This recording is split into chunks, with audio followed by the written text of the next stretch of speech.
Welcome to the Kapital News. I am your host, Alex Karitis. Today is July 8th, 2019. Thank you so much for joining me. A couple of stories we're going to talk about today pertains to the Middle East tensions escalating regarding the United States and Iran. And also we are going to talk about Jeffrey Epstein. I'm sure you have seen it in the news or on the internet.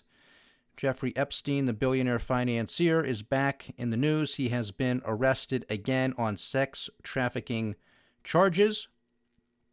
This, of course, is stemming from the case back in 2008 where he did not receive prosecution. So we're going to talk about both of these stories because one is obviously a geopolitical story. The other is one that we have been discussing for the past several months, talking about an escalation of the Trump administration going after sex offenders, human trafficking, sex trafficking, trying to read between the lines when the president has been talking about this issue and a host of other issues, but sort of jumbling it together when he's been talking about illegal immigration and the massive amounts of illegal immigration coming over our southern border, the amount of drugs that are flowing into this country from our southern border, and also human trafficking and sex trafficking. And I have been saying time and time again that you have to pay attention when the president talks like this because it typically means something is happening that he wants you to pay attention. And now we have seen it. We have seen it under former Attorney General Jeff Sessions. We've seen an increased amount of policing and arrests and charges against these criminals, because sex trafficking, human trafficking is modern-day slavery. It is disgusting. It is pretty much as evil as you can get. So we're going to have that conversation because I think it's just the tip of the iceberg. But first, to the escalation between the United States and Iran. Now, of course, the United States backed out of the Iran deal, which the president has considered and has long considered, especially during his campaign, that it was the worst deal ever contrived in the history of man, that we gave the Iranians $150 billion cash, which I can't agree with that, but my goodness, how much money do we waste here on a daily basis? How much terror have we caused all over the place? But I'm with you on that, Mr. President. It was way too much. But I would like to hear some specifics from the president as to why it was the worst deal ever constructed. All you hear was the worst deal. Obama's a loser. Former Secretary of State John Kerry's a loser. They don't know what they're talking about. But I, Donald J. Trump, know everything. I know what I'm talking about. I'm the great negotiator, the great deal maker. I would like some specifics as to why the deal was so bad. Because we don't hear that. We don't hear the specifics. We just hear that it was bad and that he's going to do something better. Although right now that's not the case. There's escalation. There's saber rattling going on in the Middle East. In the month of May, 4 oil tankers were struck. Iran was blamed. Iran denies it. Nothing happened after the fact. Then you have June. 2 oil tankers hit. One of them a Japanese tanker.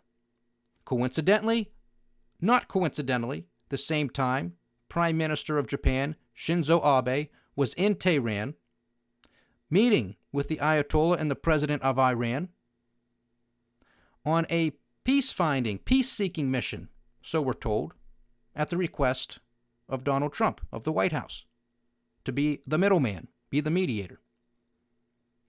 Well, there goes that, doesn't it? Then the Iranians shoot down a U.S. drone. Then the president pulls back from attacking them, but increases sanctions on the Iranian people, on the Iranian government specifically, increasing tensions. The Iranians now backing out slightly of the Iran deal. They're not entirely out. They're still relatively in compliance with it. Now, they're saying, look, you're going to continue playing these games. You're going to escalate rhetoric on your side. We're going to escalate on our side. You're going to remove yourself from this deal, USA. Well, we're going to do some things that breach this deal as well. Because they weren't supposed to enrich their uranium beyond 3.67% or something like that. They're doing so. Now, 3.6% is a very low level, my understanding off of some of the research that I have done, listening to some former nuclear engineers who worked at Los Alamos in New Mexico and with the Department of Energy in the United States. So I'm trying to quote them as best I can or paraphrase them as best I can, because I'm most definitely not a nuclear engineer or a physicist by any stretch of the imagination. But I'm not simply going to listen to MSNBC or Fox News, I can tell you that much. You got to go out and do your own research. I'm not going to listen to the Trump administration. I'm not going to simply listen to the Prime Minister of Israel, Benjamin Netanyahu, either. Because we have too many warmongers the world over who are causing too many problems and are trying to cause another one. So those are not the sources I'm going to go to. I'm going to try to go to a scientist who may actually have an understanding. And from what I have read, from what I have listened to, 3.6% is not enough to create a nuclear weapon. Even the amount that the Iranians are right now increasing, they claim that they're increasing to, is not enough to create a nuclear weapon. They're still far from it. So what might be going on here? Is this Iran's way of sort of attempting to communicate with the White House, perhaps with Donald Trump personally? Because they're going to escalate, they're going to continue to ratchet up their enrichment proceedings, they're going to ratchet up their rhetoric or whatever else they're going to do. They're breaching this deal at increments of 60 days. 60 days. And they're not doing so in large amounts, meaning getting closer and closer in large and larger steps to creating some sort of nuclear weapon. 60 days. Not 1 week and then we escalate. Not 2 weeks and then we escalate. Not even 1 month. 30 days. 60 days. Is this a cry to say, hey, look, we're willing to come to the negotiating table, but you got to back off all these warmongers. You got to get the likes of John Bolton out of the way. Even Secretary of State Mike Pompeo to some degree. You got to calm down Bibi Netanyahu of Israel. You got to calm him down too. And then we'll come to the table. But if you keep escalating, there's going to be a problem. We're not going to be able to do it because politically you have to look at everything. You have to put yourself in everybody else's shoes. They're not just simply going to come to the table because Donald Trump and company shredded up this deal and said, we're done, we're out. The Iranians didn't like this deal to begin with. A lot of the Obama administration didn't like it. A lot of the Europeans didn't like it. But you know what? That's what happens when you compromise and you make a deal sometimes. Not all parties are happy, but sometimes that's the best you can get. And that's what they're all dealing with. So for the Iranians, looking at it from their perspective, to simply say, well, this guy comes in, we got a new sheriff in town over here in the United States of America, he shreds up the deal, now he wants us to come back at the table. Well, how incredibly weak is that going to make those politicians look in Iran? What politician wants to look weak? That's exactly how they would look. If they just, oh, well, President Trump, he shredded up, he wants us to come to the negotiating table, so of course we're just going to waltz right back in there, and we're going to renegotiate another deal. Whereby the rest of the world is dictating to us, the Iranians, what we can and cannot do. Now, I don't think any European nation would like that. I know the United States wouldn't tolerate that for a second. But that's what we do, folks. The United States, the superpower of the world, we like to bully other countries around, tell them what they can and cannot do. Tell other countries that we are allies with that they can't trade with the Iranians. Who are we to tell other countries what they can and cannot do? Now, you can maybe make the argument, okay, Iran, all right, whatever. I'm not buying it, but for the sake of argument, put them in another bucket. What about our allies? What about the Europeans? What about the Chinese? What about the Japanese? You can't trade with the Iranians? Those countries, Japan, China, major oil importers, especially Japan, they need it. We're saying to them, you can't trade with Iran. Who are we to do this? Where is that in our Constitution? That we dictate to other countries what they can and cannot do, who they can do business with, who they can trade with, and who they cannot do business with. It makes no sense to me whatsoever. That is not the American way. But it has been for far too long, and a lot of people think that that's the American way, and what a tragedy that is. Another thing we have is we had the UK last week seize an oil tanker, an Iranian oil tanker headed to Syria, off the coast of Spain. And according to Spanish authorities, the UK did so at the request of Washington, D.C. So further escalation. Now, quite clever, isn't it, if Washington, D.C. requested that the British Royal Marines seize this tanker? Because Donald Trump's threat, his escalation the other day, was there will be complete, well, I shouldn't throw the word complete in there, but obliteration. I mean, obliteration is complete. I mean, that's what it is. So if he wants to talk about total and complete obliteration, if anything American is struck or attacked or anything is touched by the Iranians, there will be obliteration, like we've never seen before. Well, I guess they can do something to the Brits because, well, that's not anything American. So a little clever ploy there. And again, I guess we put that request in, and the Brits, they probably asked, well, how high? So again, we're dictating to other countries what they can do and cannot do.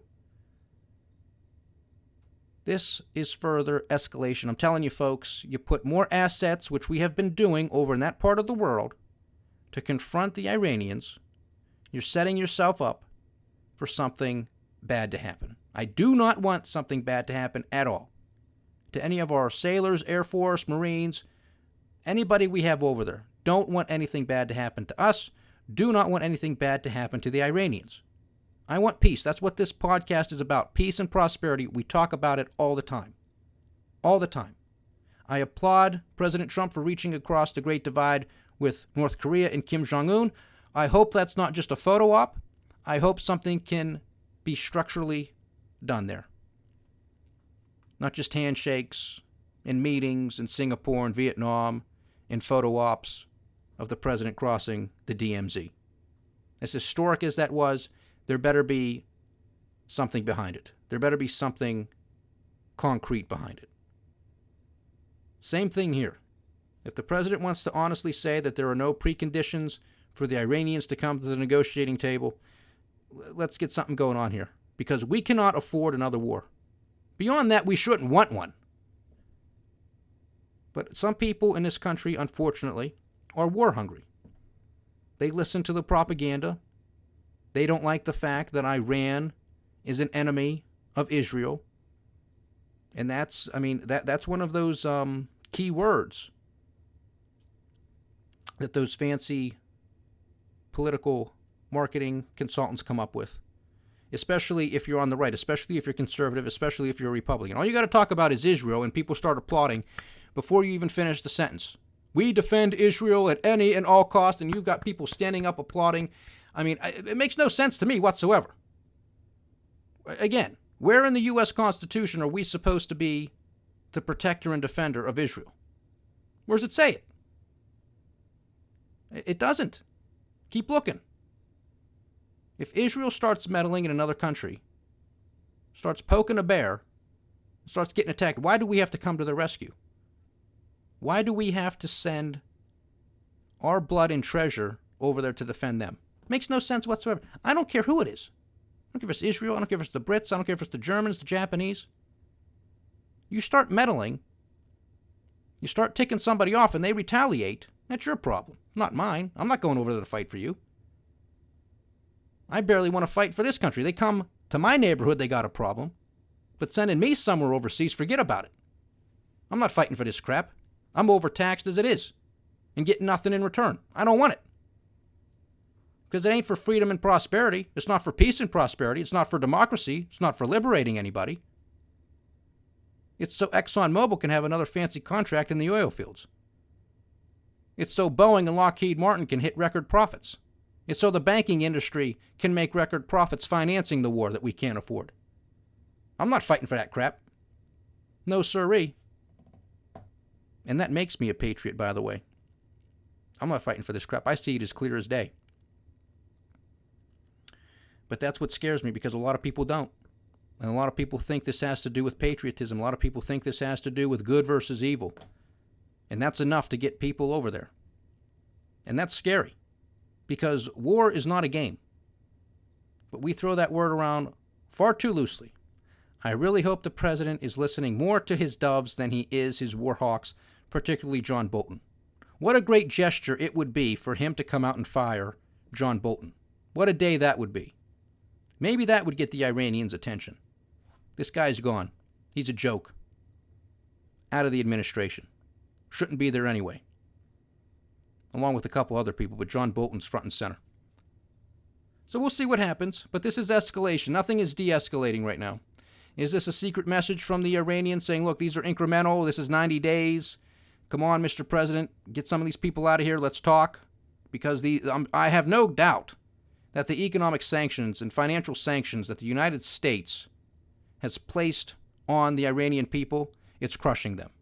It's crushing them. And that in and of itself can be construed as an act of war, because we wouldn't tolerate it here, and a lot of other countries wouldn't tolerate it either.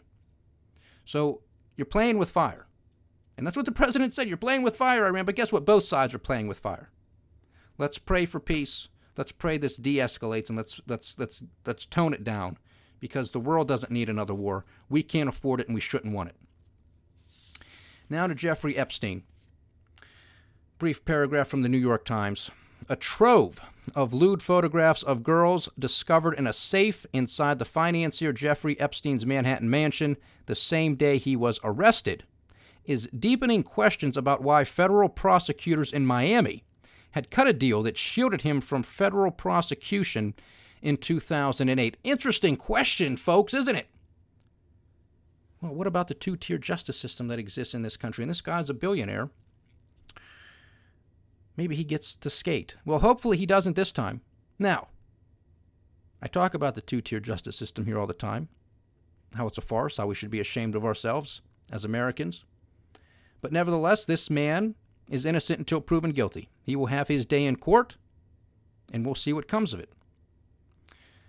But this is something that we have been discussing here, again, as I talked about off the kickoff of this podcast. You listen to the president, you listen to his words when he was talking about illegal immigration, talking about drugs coming into this country. Of course, we know this, but also throwing in there the part about human trafficking and sex trafficking, something that most politicians rarely, if ever, talk about. You never hear the Democrats talk about it. You remember the president a couple months ago? He gave his Oval Office address to the nation in regards to building a wall at the southern border and talking about those issues. Remember Chuck and Nancy standing there, giving their response? They never talked about human trafficking. They never talked about the drugs. They never talked about the sex trafficking. I thought they were supposed to be the bleeding heart liberals who were concerned about the welfare of everybody. What about the opioid? What about the drug epidemic we have in this country that is destroying families and individuals, cities, communities? Nope, no mention.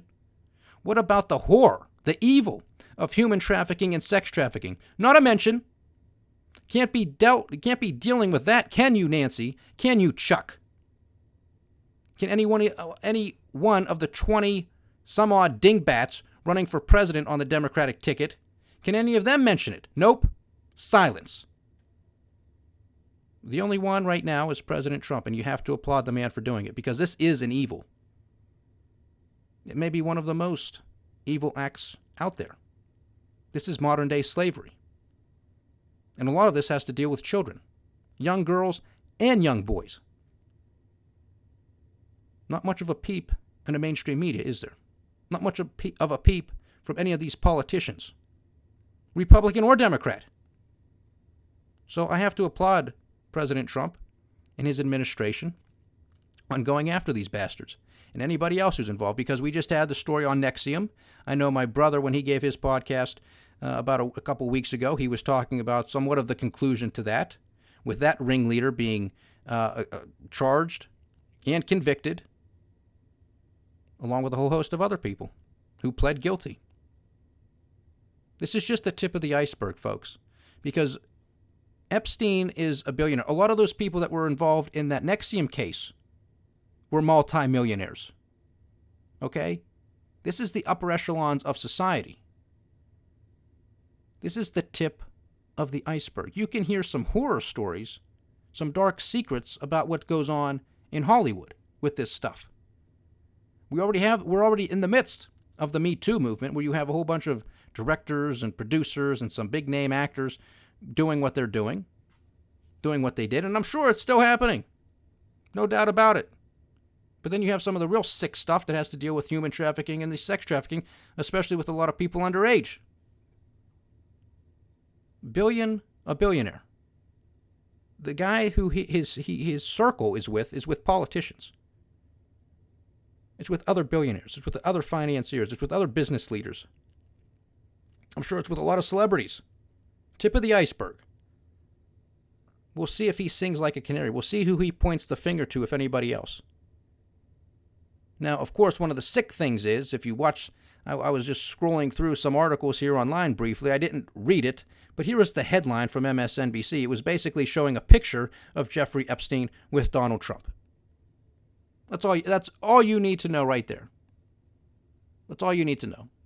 Well, look, ladies and gentlemen, Jeffrey Epstein is being, once again, accused of sex trafficking. And whoa, look, here he was with a picture of Donald Trump some years ago. Donald Trump has been accused multiple times of being a sexual predator. Never to anybody underage. But nevertheless, let's make the connection that Donald Trump is also some sort of sexual predator at the likes of Jeffrey Epstein. That's the lows that we go to now. I mean, Jeffrey Epstein has pictures with Bill Clinton. Is Bill Clinton involved? Maybe he is. I mean, that's what MSNBC would have you believe, because if you're going to believe it for Donald Trump, well, then maybe Bill Clinton's involved too. God forbid, because we know Bill Clinton's history, and we know Donald Trump's history. But those were with grown women. Not that it was right. But underage is, I mean, it's in if you have consenting adults versus underage children in the whole racket of sex trafficking and human, I mean, that's a completely different ballgame. Again, he's innocent until proven guilty, but these are some serious allegations.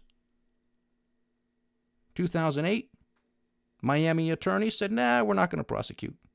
You're shielded from federal prosecution. We're not going to do it. So who's protecting him? Is it just the two-tier justice system? Did he just send them a big envelope with a lot of Franklins, Grant, and Jacksons in it? Is that what he did? Did he pay him off? Or does he know somebody who's involved? This has been going on for a long time, ladies and gentlemen. And again, this is the tip of the iceberg. This isn't just Jeffrey Epstein. So how many police commissioners and chiefs know about this stuff? How many people within the FBI? How many people within the federal government, the states government, U.S. attorneys general? States attorneys general. How many people know about this stuff but have turned a blind eye? Because some of these people, like Jeffrey Epstein, they're kingmakers. They got a lot of money. Money rules politics. Look the other way. Donate a lot of money to my campaign, and I'll look the other way. That's all. That's how it's done. We live in a very disgusting world. There's a lot of beauty in it, too. Don't get me wrong. Don't get me wrong. There's a lot to be happy about being alive. There most definitely is. But we have to pay attention to this type of evil. We have to pay attention to a lot of the negative because we have to fix it. And ignoring it is not going to make it go away. That's why we talk about it here at the Kapital News. Because you have to be educated. You have to be an informed citizen to know who you're voting for, what you're voting for, and why you're voting. These are important issues. These aren't going away anytime soon. The question is, am I again correct in this being the tip of the iceberg? Because we speculated earlier in the year that we were going to see more and more of this coming out, and we have been. So continuing with some of this speculation and educated guessing, I think this is just the tip of the iceberg. I think there's going to be a whole lot more coming out, because this guy might be trying to save his rear end, and he's going to start pointing the finger at a whole host of other people, which is typical, which is common. It's what these people do. So we'll see what happens. But this is most definitely an evil that needs to be eradicated. This is disgusting. And again, we have to applaud the president and his administration for shedding some light on this, because there aren't any other politicians on either side of the political spectrum that are talking about it. So full speed ahead, Mr. President. Get these bastards. This is the Kapital News. I am Alex Koritis. Godspeed.